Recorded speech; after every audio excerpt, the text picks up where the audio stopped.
For the Egyptians, death was a crisis to be overcome, but they were optimistic, so they believed that it could be overcome, but not without a series of trials or travails.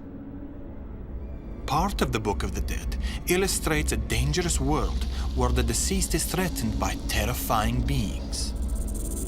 When hieroglyphs were used in a magical book like the Book of the Dead, they became magically active. You might liken it to a video game where you had to go through a series of episodes where you would have to fight off enemies or go past clever obstacles. In fact, they would damage hieroglyphs that had a threatening aspect because they might kind of get out of control. So for example, one of the most common hieroglyphs is in the form of a horned viper, one of the most deadly snakes in the world. It's used a lot in spells and different texts, so they would chop it in half so the snake couldn't leap off the wall and attack the owner. But if the hieroglyph was not damaged, it could come alive and attack. For Ani, his protection are the spells from the Book of the Dead.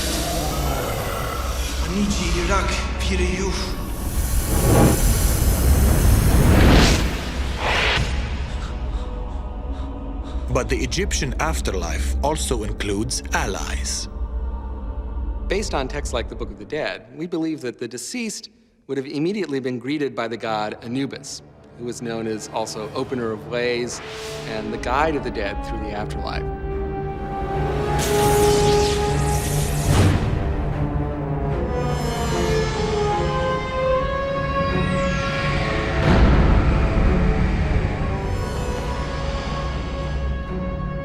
Anubis is a very prominent god in the netherworld and also in connection with the actual mummification and ritual burial of the dead.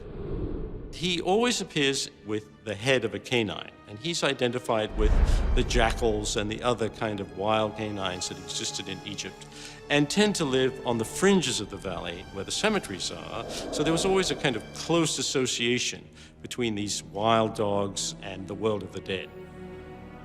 The god Anubis is both a guardian and a guide for the deceased. It's his job to make sure that you get to judgment safely and that you can get to everywhere that you need to go.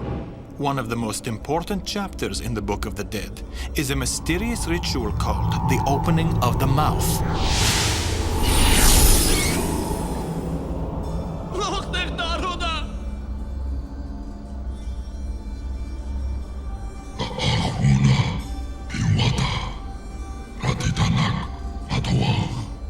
What I love about this ritual is they didn't just symbolically open the mouth, but they also opened the eyes and the ears, which is very much a philosophical statement.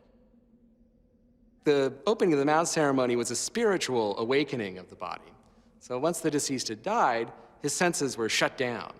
And this would allow the body to become a vessel for the soul of the deceased. So they could see, they could taste offerings, they could smell incense, they could hear the prayers that were being said, and then they could actually actively use objects like the Book of the Dead to help in their journey through the afterlife.